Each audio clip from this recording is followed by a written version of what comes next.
जय हिंद दोस्तों। आज हम आपको फिजिक्स के इस वीडियो में कार्य के बारे में बताएंगे और कार्य का सूत्र क्या होता है उसके निगमन के साथ पूरा हम बताएंगे कि इसका निगमन कैसे किया जाता है।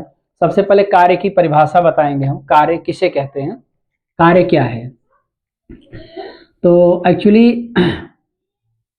कार्य का फार्मूला जनरली बल गुणे विस्थापन होता है।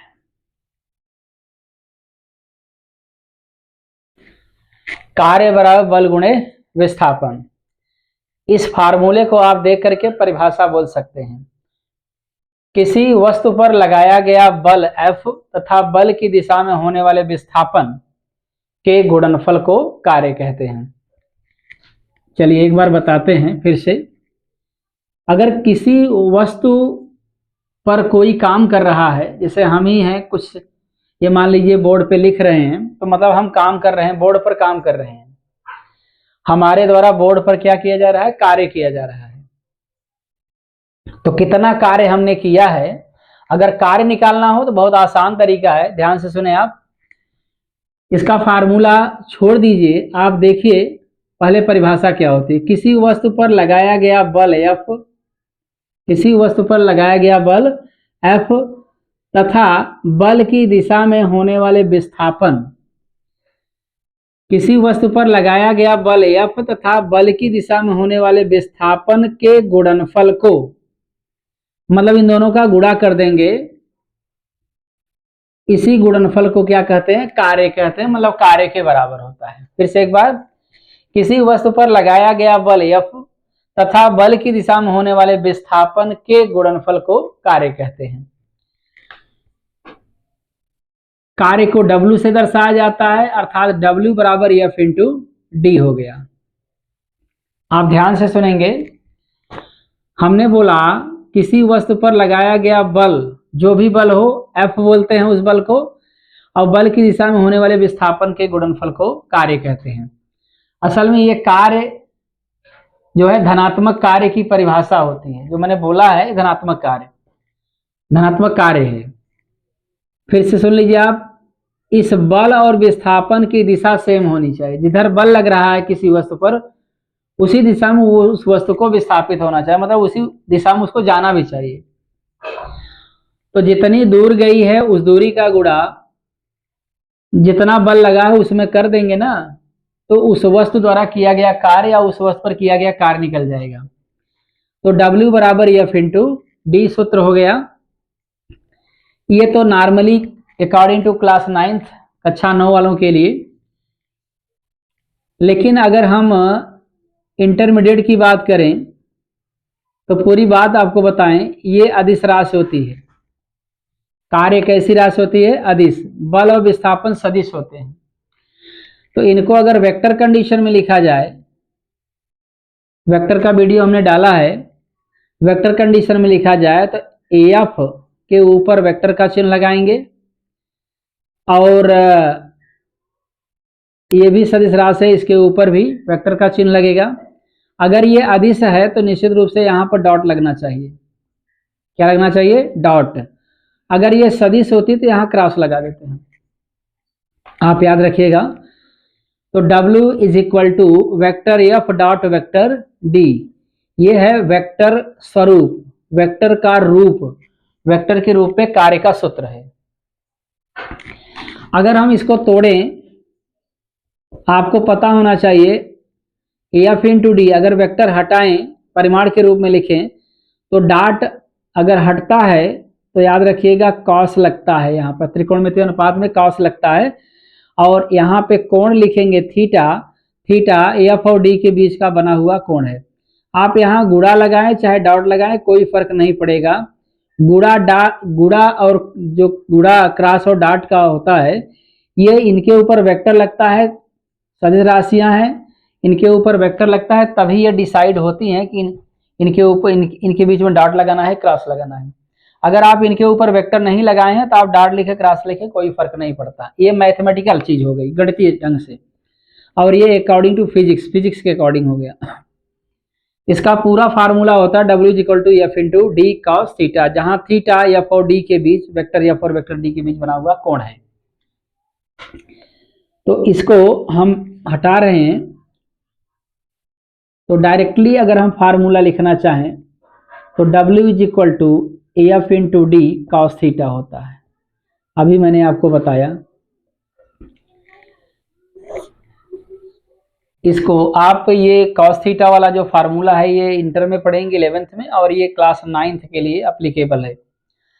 लेकिन जानना चाहिए कि W equal to F into D cos theta होता है। अब आपको बताएं, कार्य की परिभाषा हमने फार्मूले से बताया। अब इसके बाद आपको बताएंगे कि कार्य कितने प्रकार का होता है। कार्य दो प्रकार का होता है। कितने प्रकार का? दो प्रकार का। एक धनात्मक कार्य होता है, एक क्या होता है? धनात्मक कार्य, और एक होता है ऋणात्मक कार्य। एक धनात्मक कार्य होता है और एक होता है ऋणात्मक कार्य। आप कार्य ध्यान से सुनेंगे। कार्य स्पेशली दो प्रकार के होते हैं, एक धनात्मक कार्य और एक ऋणात्मक कार्य होता है। धनात्मक कार्य किसको कहते हैं और ऋणात्मक कार्य किसको कहते हैं, इसकी भी परिभाषा आप सुन लीजिए ध्यान से, बहुत आसान है। अगर बल और विस्थापन की दिशाएं समान हैं, इसकी और इसकी दिशा समान है, तो किया गया कार्य धनात्मक होता है। यदि बल और विस्थापन की दिशाएं समान हो तो किया गया कार्य क्या होगा? धनात्मक होगा। धनात्मक कार्य की परिभाषा हो गई, मतलब वह कार्य जिसमें बल और विस्थापन की दिशाएं समान होती हैं उसे धनात्मक कार्य कहते हैं, और वह कार्य जिसमें बल और विस्थापन की दिशाएं एक दूसरे के ठीक विपरीत होती हैं उन्हें ऋणात्मक कार्य कहते हैं। ऐसे कार्य को क्या कहते हैं? ऋणात्मक कार्य कहते हैं। ऐसे कार्य को क्या कहते हैं? ऋणात्मक कार्य कहते हैं। ये कार्य दो प्रकार के होते हैं, इसका फार्मूला हमने आपको बता करके कार्य के प्रकार को बताया। अब हम कार्य का डेरिवेशन करेंगे, कार्य के सूत्र का डेरिवेशन करेंगे। ध्यान से सुनेंगे आप, कार्य का सूत्र किस प्रकार से निकलता है। मान लीजिए किसी चीज का सरफेस है और इसकी सरफेस पर हम किसी बॉडी यानी किसी पिंड पार्टिकल को रख रहे हैं। इसका द्रव्यमान सपोज दैट m है, इसका द्रव्यमान क्या है? m है, और ये वस्तु पॉइंट A पर है। ध्यान से सुनेंगे आप। और ये वस्तु रखी हुई है इस सरफेस पर, समतल सरफेस है, एकदम प्लेन है, और इस वस्तु को हम पॉइंट B पर लाना चाहते हैं। मान लीजिए यहाँ से यहाँ लाना चाहते हैं पॉइंट B पर।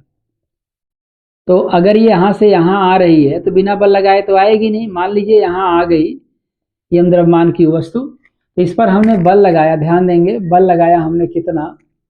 सपोज दैट बल लगाया F। कितना लगाया? F। बल सदिश राशि होती है। जब आप यहाँ से यहाँ लाएंगे तो विस्थापन तो कुछ ना कुछ होगा ही करेगा, कुछ ना कुछ दूरी तो होगा ही करेगी। इस दूरी को मैंने स्मॉल d मान लिया। अब आप वेक्टर कंडीशन में भी आप लिख सकते हैं, अगर आप चाहें तो वेक्टर कंडीशन में भी लिख सकते हैं, और नहीं तो आप मत लिखिए, कोई फर्क नहीं है, डेरिवेशन करते हैं ऐसे डायरेक्ट। ये सदिश राशि है और ये जिस जगह पर बल लगाया जा रहा है उस जगह से ये थीटा कोण पे बल लग रहा है। तो इस समय इस बल का हम कंपोनेंट करेंगे, क्योंकि बल तिरछा लग रहा है, सीधा लगता है, जिसका कंपोनेंट यानी पार्ट नहीं किए जाते।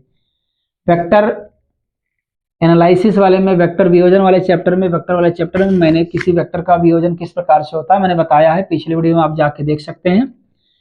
ये बल है, सदिश राशि है, तिरछा बल लग रहा है, तो इसके दो कंपोनेंट हो सकते हैं, दो पार्ट हो सकते हैं, एक ऊर्ध्व घटक और एक क्षैतिज घटक। आप ध्यान देंगे, एक वेक्टर इधर गया और एक वेक्टर इधर गया, आप ध्यान दीजिएगा। आप बताइए, अगर एफ का कंपोनेंट करते हैं, एफ को दो पार्ट में बांटते हैं, तो ये वाला जो जिधर थीटा लगा है तो ये हो जाएगा F into cos theta, F का कर रहे हैं, और ये हो जाएगा F into sine theta. F into क्या हो गया? साइन थीटा हो गया। याद रखिएगा, ये बल इस क्षैतिज से थीटा कोण पे लग रहा है, तो स्वाभाविक है ये बल तिरछा लग रहा है, तो इसके दो पार्ट होंगे, एक क्षैतिज होगा एक ऊर्ध्व होगा, इन दोनों के बीच 90 डिग्री का एंगल बनना चाहिए। तो आप बताइए जब इसका कंपोनेंट हो गया तो इसका इंपॉर्टेंस यानी महत्व खत्म हो गया। अब इन दोनों की बात करेंगे, ये बल है तो ये दोनों बल होंगे। अब आप बताइए मैंने सूत्र में क्या बताया, कार्य का जो फार्मूला, कार्य की जो परिभाषा मैंने बताया, बल तथा बल की दिशा में होने वाले विस्थापन के गुणनफल को कार्य कहते हैं। ये बल है और इसी की दिशा में विस्थापन, बल इधर लग रहा है, ये विस्थापन इधर हो रहा है, इधर हो रहा है, और ये बल जो है लंबवत है तो लंबवत वाला बल लेंगे रहे। जिस बल की दिशा विस्थापन की दिशा में होगी, या अगर बल और विस्थापन दिशाएं सेम है तो उन्हीं बल को विस्थापन को लिया जाता है। तो ये बन जाएगा बल गुणे विस्थापन, बल गुणे बल की दिशा में विस्थापन। सूत्र होता है बल गुणे बल की दिशा में, चलिए मैं लिख भी दे रहा हूं, बल गुणे बल की दिशा में विस्थापन, बल की दिशा में विस्थापन, ये सूत्र मैंने लिख दिया, ये मैंने सूत्र लिख दिया, बल गुणे बल की दिशा में विस्थापन। बल कितना लग रहा है, एफ इंटू कॉस थीटा, विस्थापन कितना हो रहा है, डी। तो डब्ल्यू बराबर क्या बन गया बताइए, F into D cos theta. ये W बराबर F into D cos theta, जहां एफ बल डी विस्थापन है और थीटा क्या है, कोण है, बल और विस्थापन के बीच बना कोण। एक बात और बताएंगे, W का मात्रक, कार्य का मात्रक जो है, कार्य का मात्रक निकालेंगे आप एम के सिस्टम में, किस सिस्टम निकालेंगे, एम के सिस्टम में, तो इसका मात्रक जूल होता है। कार्य का मात्रक एम के सिस्टम में क्या होता है, जूल।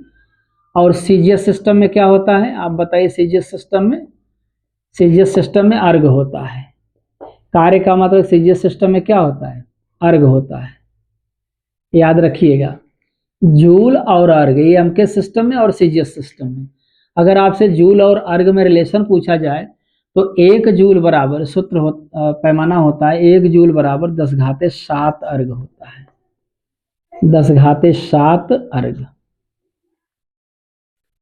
1 जूल बराबर 10⁻7 अर्ग, या 1 अर्ग बराबर 10⁻−7 जूल, यहां लिख दे रहे हैं 1 अर्ग बराबर 10⁻−7 जूल। इसको आप याद रखिएगा। अगर बीमा निकालना चाहते हैं, कार्य की बीमा, तो कार्य की बीमा होगी, आपको बताएं, इस फार्मूले से आप निकालेंगे, चलिए निकाल देते हैं। W बराबर F into D cos theta से अगर आप W की बीमा निकालेंगे, इसकी बीमा W की, तो एफ और डी कोण की बीमा तो होती नहीं, बल की बीमा क्या होती है, MLT पावर -2 होता है, और ये विस्थापन की बीमा L होती है। तो आप बताइए अगर L से गुणा करेगा तो ML स्क्वायर क्या हो जाएगा, T पावर -2 हो जाएगा। ये कार्य की बीमा हो गया, ML स्क्वायर T पावर -2। और आपको जानकारी के लिए बता दें, कार्य ऊर्जा का एक रूप है, कार्य ऊर्जा का एक रूप है। इस ऊर्जा से सभी ऊर्जाओं की उत्पत्ति होती है या सभी ऊर्जाओं के सूत्र का निगमन किया जाता है। तो आज हमने आपको कार्य को विस्तार से बताया है, फार्मूला, परिभाषा, बीमा मात्रक, तमाम चीजें मैंने आपको एक्सप्लेन किया है। तो उम्मीद करते हैं दोस्तों ये वीडियो आपको पसंद आया होगा। अगले वीडियो में आपसे फिर मिलेंगे, तब तक के लिए धन्यवाद।